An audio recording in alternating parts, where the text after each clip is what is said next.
All right. Hey, everybody. Hey, Facebook Live.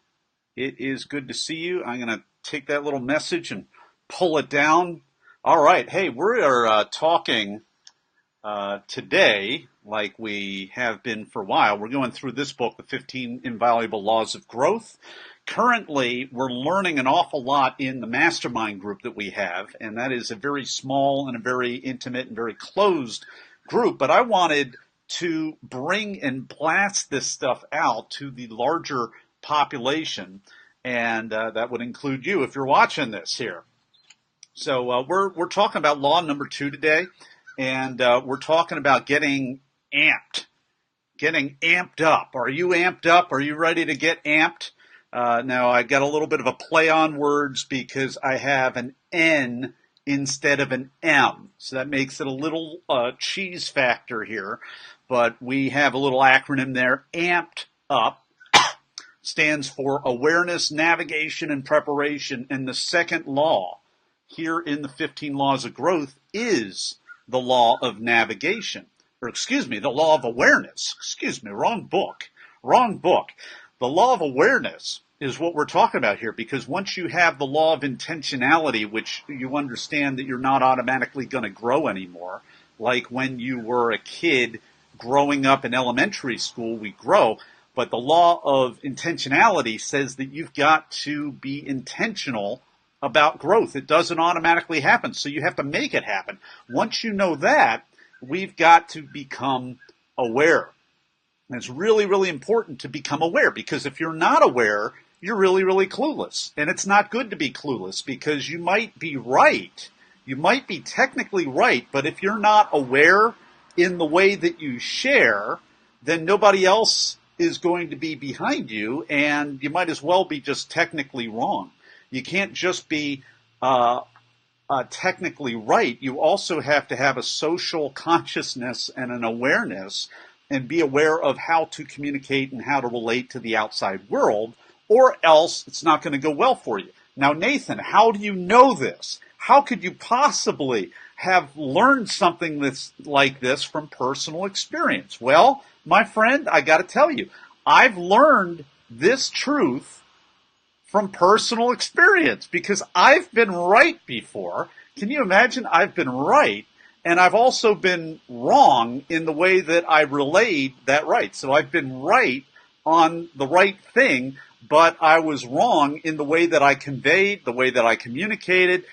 Maybe I was a little too uppity, maybe I was a little too haughty, maybe I was a little sarcastic, maybe I used $20 words up here when communicating to other people. Maybe they didn't like that. Maybe I looked a little too privileged and too advantaged. And so if the law of connection says that you got to touch people's heart first. And so if you come across in a way that is just kind of offensive or not agreeable and not friendly to other people, it doesn't really matter what you say, what you share. We've heard it before. You can be sincerely wrong, and you can be I'm thinking of phrases that aren't quite coming to me right now, but you can be right, or you can have relationship. I've heard it that way. You can be right technically, or you can have relationship with other people. I'd rather, at this stage in the game, I realize I'm not an island. I want to have relationship with other people. And just, even if I'm right, I'm learning this. I'm 8 years of marriage next month. I'm learning this. I would rather have relationship. And even when I know I'm right, or just keep the mouth shut for a better time. Dana, wow. Good to see you on the line here today. So, my gosh, it's really important to not just be right, but to have a way of tying that and connecting it back to other people. And so this book, The 15 Invaluable Laws of Growth, which we are studying in a very small, exclusive group at the mill this month, and then we're going to be actually sharing this at the library, doing a workshop at the library coming up soon. This is absolutely huge. So we got to get amped up. We got to get ready to grow.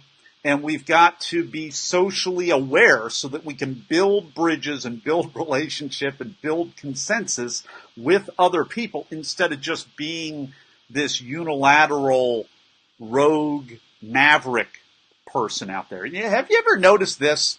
The politicians out there that call themselves a maverick or a rogue or I'm going to shake things up or I'm an outsider, we really gravitate to those people initially. They get a lot of support, but are they successful in the run for president? And I'm thinking about, and my prayers go out to Senator McCain, because he needs a healing right now, very much, as you probably know. But he was the one, when he ran for president, he was the one that said, I'm a maverick, I'm a rogue, I shake things up in Washington. He didn't win the presidency, because he picked another rogue maverick outsider, Washington outsider for the running mate, and it was just too much of an outsider.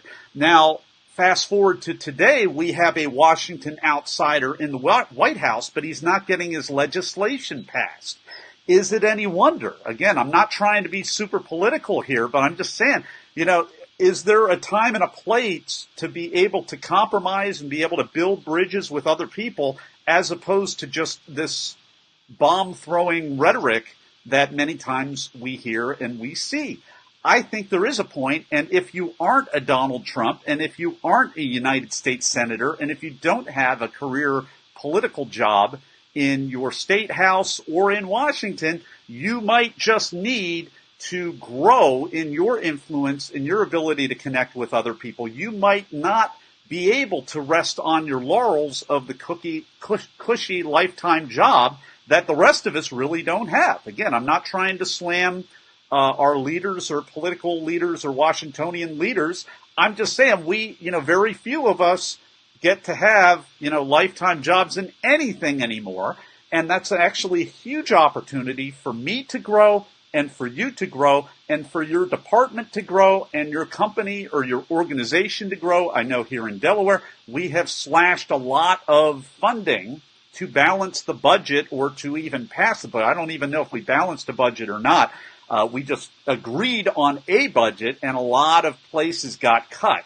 So my question to you is, do you have a growing organization? Do you have a growing team? Meaning, not are you paying for training and bringing somebody like me in to professionally train the people? No, I'm saying, do you have people hired on your team? Are you recruiting people that have a personal growth plan individually so that they already know how to grow individually so that when you bring them on your team and then you invest in somebody like what we have on the John Maxwell team or maybe a Dale Carnegie person. I don't care who you bring in, just bring somebody in so that you have a growing team of people that are already growing individually and they already have a baseline of motivation. You've already hired a motivational person. You've already hired somebody that knows how to grow, and then you're professionally investing in them, and then you're going to dominate your industry. Because I tell you, a lot of the other places out there are filled with people that are not growing, that are not learning, that are not open to growing or changing or learning. It's really huge.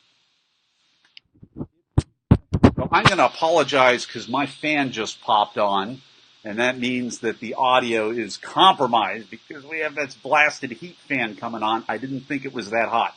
Let's go right into the meat of this. I've been setting everything up for about 9 minutes here. So the law of awareness says that you need to know yourself in order to grow yourself. And as I wrote here on the description, this ties in so well with the law of navigation from John Maxwell in the 21 irrefutable laws of leadership, not the 15 invaluable laws of growth that we're talking about here.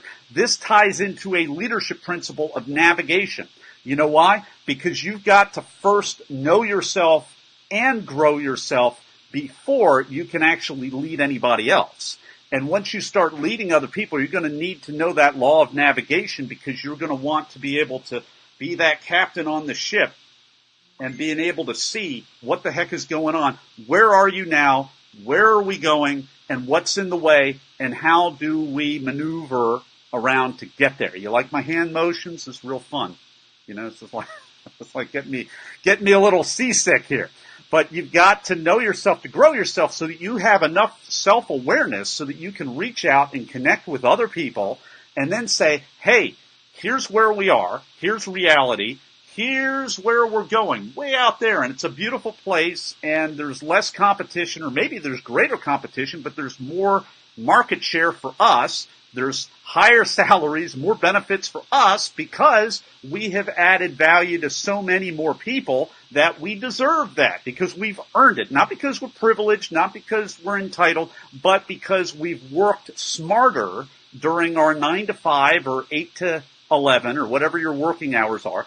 Not because we're privileged, not because we're entitled, not because we're better at talking and convincing, but it's actually because we've delivered so much more value to people. So we've got to get amped. We've got to get amped. Aware, we've got to be able to navigate, and we've got to prepare. We've got to get aware and navigate so that we can prepare. And it's really important to be able to do that. Now, there are some steps embedded in this chapter, and I've got some notes here, but I want to share with you and just jump right on ahead to these 4 steps of people. They know what they want to do. They understand who they want to do it with, and they do it, and they even like what they're doing.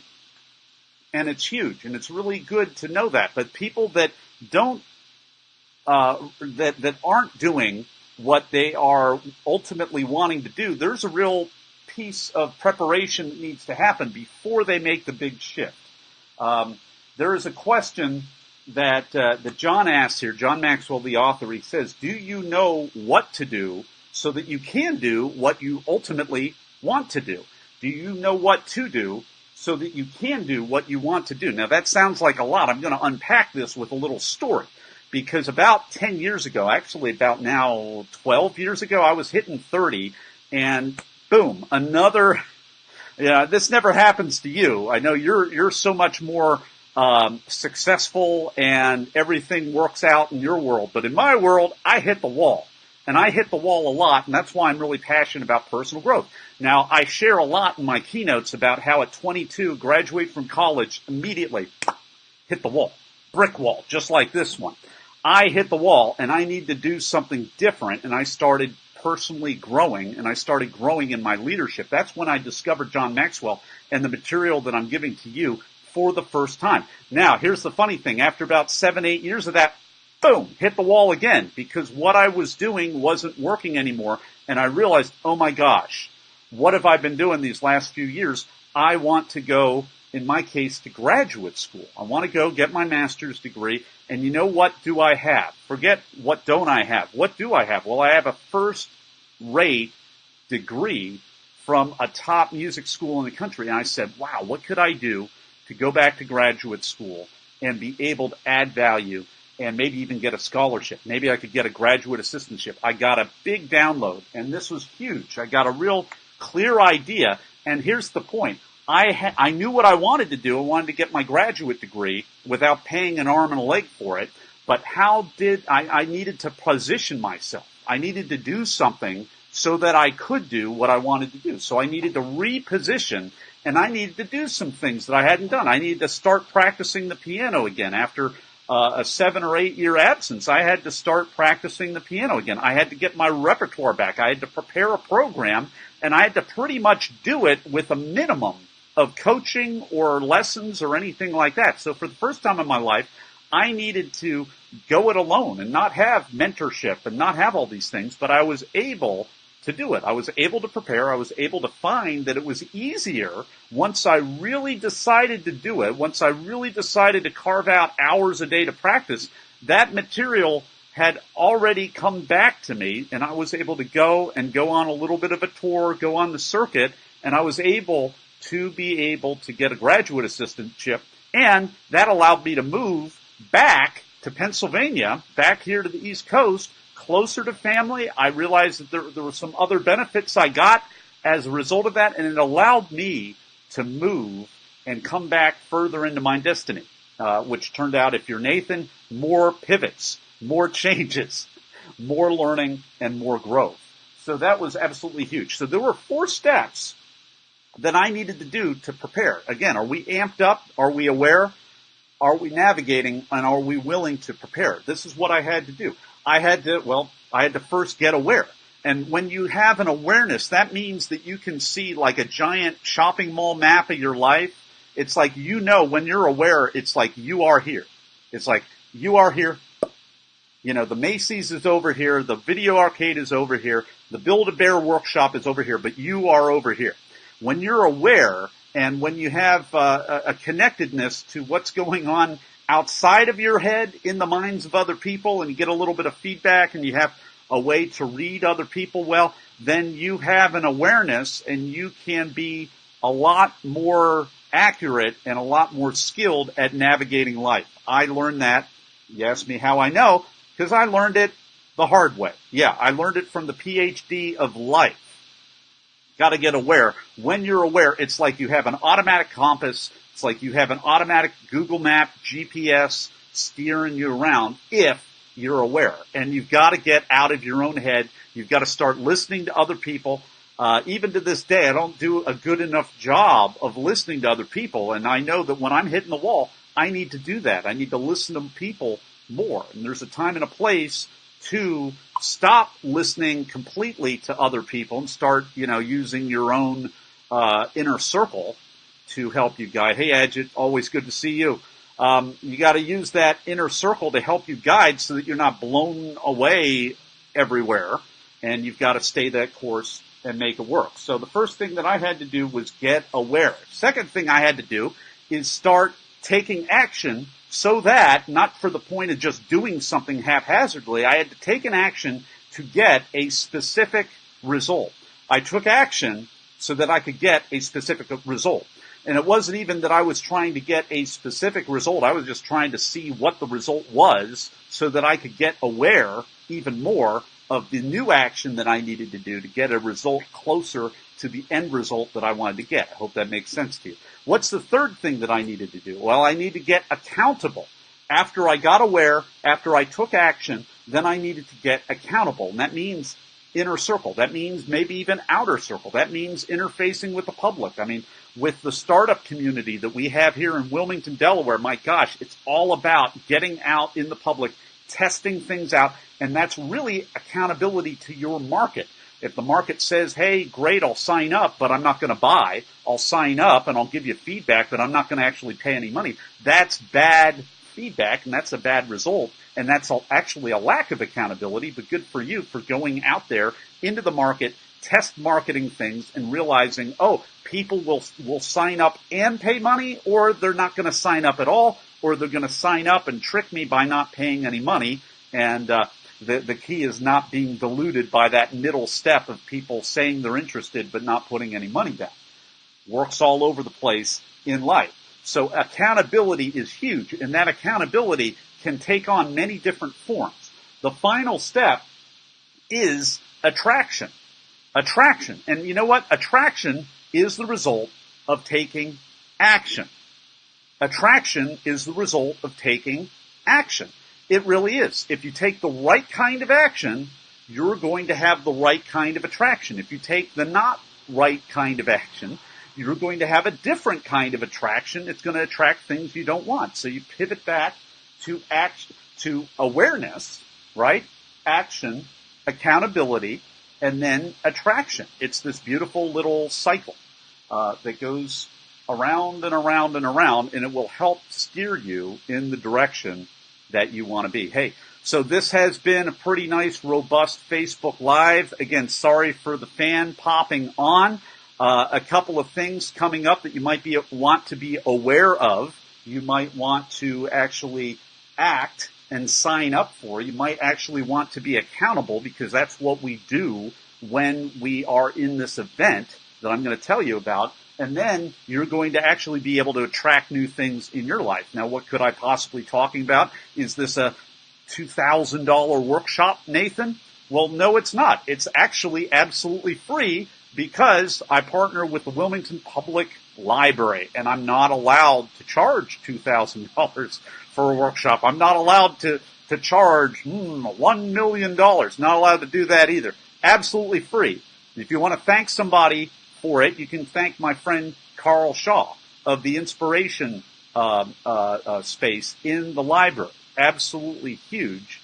What we're going to do August 10th, the second Thursday of the month. Second Thursday of the month, we're going to be talking about how to become a person of influence. This is a best-selling book by John Maxwell. It is going to be on a Thursday. It's going to be at the end of the day, 3:30 p.m. Got that nice little final meeting slot of your day.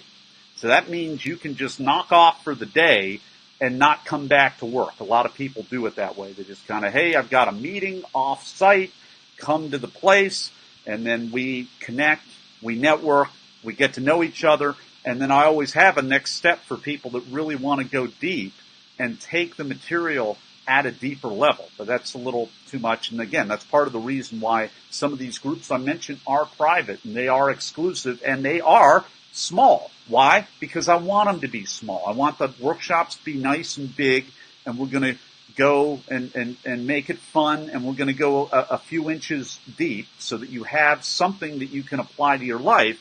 But then I want to give you an opportunity to go a whole lot deeper when I don't have the constraints of time, being at a different location. I want to be in a premium location like the Mill right here in Wilmington, because it's an inspired space. It's a high-end space. It's a great space to be in.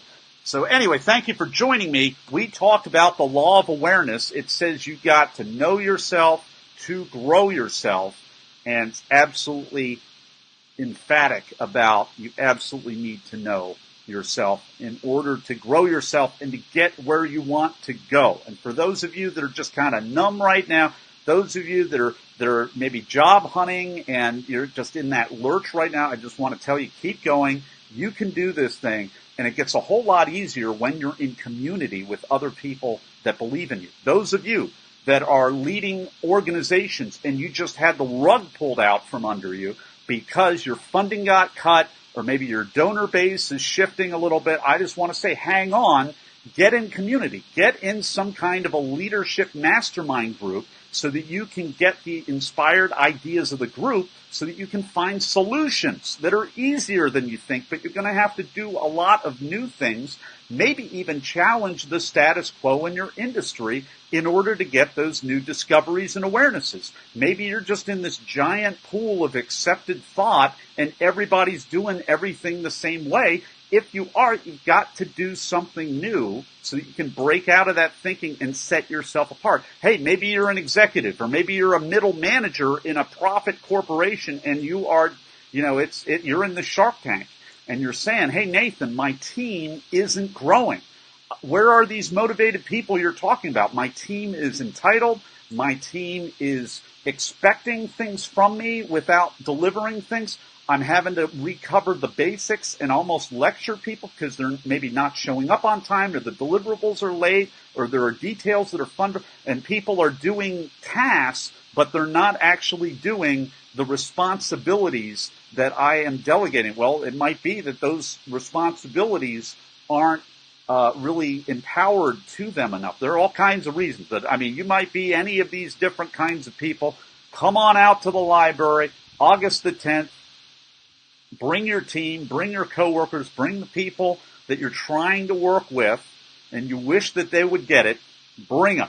I'll see you then. Now, my feed is slowing down, so I'm wondering if I'm going into like slow motion speech. I'm going to shut down this video right now so that it doesn't go any crazier than this. Hey, this has been a lot of fun. It's been the Law of Awareness, law number 2, the 15 invaluable laws of growth. I will see you next time.